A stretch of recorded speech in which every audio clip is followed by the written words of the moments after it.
So Wikipedia is a charity, which is interesting. A lot of people don't realize. They just like, oh, how do you make money? I never saw any ads on the site, you know. And the answer is we exist to give a free encyclopedia to every single person on the planet in their own language. We're non-commercial. We exist primarily from the small donations. So people donating $20 to $30 is really the backbone of what we're doing. We do have larger donations, and that's obviously very important to us. We have some philanthropic foundation money, particularly for special projects that they may be interested in. So things like usability, or people may have an interest in India, for example, and wanting to help solve problems that we have in India. And then, so some of the ways people can get involved is write us a check. Obviously, that's the easy one. But I think for a lot of larger organizations, one of the things that we find is that lots of people are influenced by their own organization's matching policies. A lot of big companies do matching, and so we try to get as much matching funds as possible. So if your employee donates, you'll match that. Employees appreciate that, and I think they appreciate it when it comes with an interesting story. It's something that not only do they use every day, but also has a bigger picture mission that they feel is valuable. So we're always interested in talking to companies about how can we be featured as a featured donor at Christmas time and things like that. So.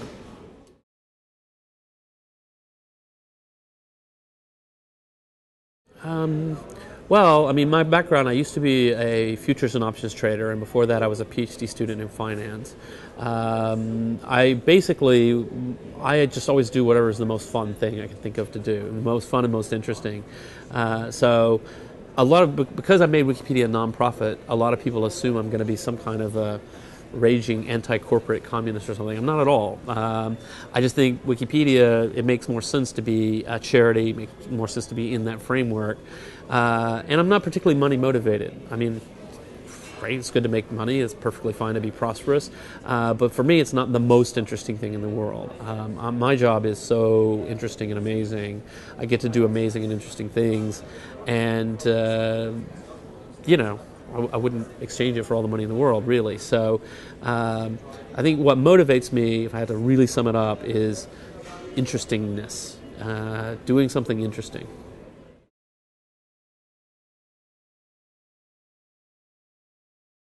One of the interesting things about Wikipedia that I think has surprised a lot of people is that it has been successful to have a model of what we call neutral point of view, of neutrality. It's a really core policy for Wikipedia, which is very strongly supported by the community. It's something we don't even argue about. Nobody says, I think we shouldn't be so neutral all the time, right? Now, obviously, having a policy of neutrality and having a community committed to neutrality doesn't mean it's perfect, right? Humans are humans. A group of people can share a set of biases without even noticing it, and so on. The open democratic process, though, always allows someone to come in and thoughtfully challenge and say, hey, look, this article, while it's good to an extent, it doesn't take into account the criticism made by this group of this situation, and we need to talk about that. We need to include that in the article. So that open dialogue really helps us get to neutrality in a way that a traditional encyclopedia maybe wouldn't have. You can think about, one of my favorite examples is to think about an entry about psychology, the field of psychology. Now imagine two versions of an article about psychology. One is written by Sigmund Freud, one is written by B.F. Skinner. Now both of those things might be incredible literary pieces of work written by giants in their field who revolutionized their field at that time. But neither of those is really what I want from an encyclopedia article. What I really want for an encyclopedia article is to talk in a neutral way about, Freud's theories, Skinner's theories, et cetera, et cetera, et cetera, in a way that I can see that, okay, like it's taking into account both positives and negatives and so on. That's what our desire is. And so thinking that, the best way to have a great encyclopedia is to go out and find the most genius scientist in the field to write that encyclopedia article, I don't think is correct. I think if you do that, you'll get some amazing stuff out of it. You absolutely,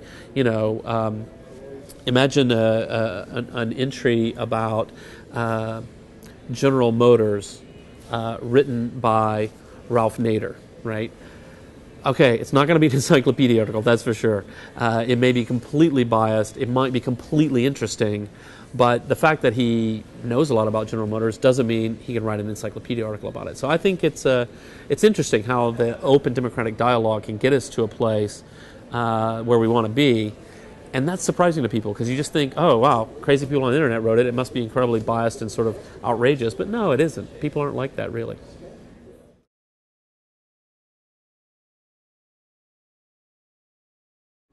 So one of the things that's really interesting that's been going on in the world is that while the total amount of formal education is not declining, it's still about the same as ever. I mean, it changes from year to year. The amount of informal education has absolutely exploded. So, 30 years ago, if you turn on the radio and you hear that, something awful has happened in Azerbaijan, and you think, Azerbaijan, yeah, kind of know where that is, don't really know what's going on there. And then you think, oh, I should go to the library and look that up. But nobody had the time to go to the library and look that up. Now people do. They look stuff up. They'll immediately go, what the hell's going on in Azerbaijan? I got to check it on my phone, or I go home and I read about it in Wikipedia.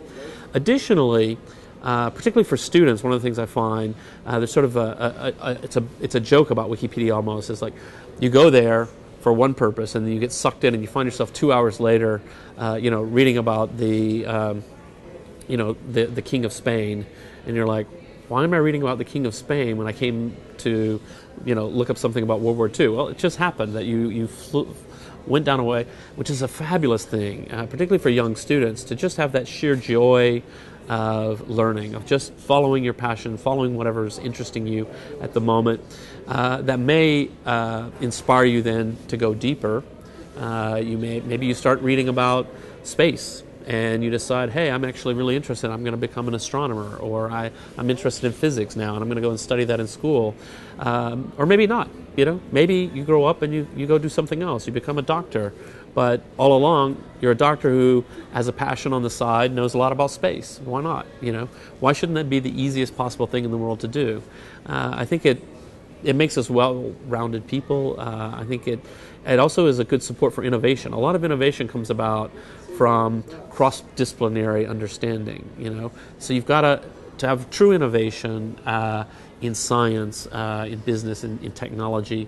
You've got to dig really deep, right? You've got to really get out to the forefront. But when you're there, you don't want to just be repeating what the last 4 researchers did. You also want to bring in influences and ideas from other fields, which by necessity you can't go really deep on. But you should be able to get the basic insights and be able to collaborate and reach out to people. And so you may have some idea that there's some interesting things going on in this other field. You go and you get the basic framework in Wikipedia. Then you go and you talk to an expert in that field and you say, hey, I'm a chemist, and I heard about this really interesting stuff that's going on in neurobiology. I read about it in Wikipedia. Obviously, that doesn't make me an expert, but now I'm ready to talk to you. I'm ready to go, all right, now neurobiologists, let's sit down and have a deep conversation about this analogy I see between our fields. That's great stuff. So I think it's quite important.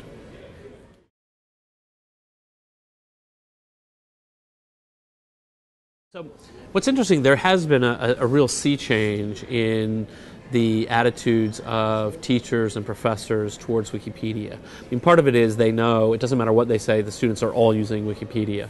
To tell them not to is like saying don't listen to rock and roll music. It's ridiculous. And what we say always is, yeah, actually you should be careful about using Wikipedia. It can contain errors. It does contain errors. Of course, every reference work does. And we think we hold up reasonably well against the traditional model. In some areas we're way ahead. In some areas we still struggle. But what we mainly say is that in this era, what we should be teaching students, both all the way down to grammar school level, is how to use Wikipedia and how to approach the internet and how to approach information and knowledge. What are the strengths of Wikipedia? What are the weaknesses? How do you tell? Those are the kinds of things that we really try to focus on because it is, by far, dramatically the most popular information source in the world, hands down. So it's important that instead of just saying, oh, don't use Wikipedia, it's not trustworthy, to say, oh, actually, you are going to be using Wikipedia, and it is really good, but here's how you do it. And I think that's really the core.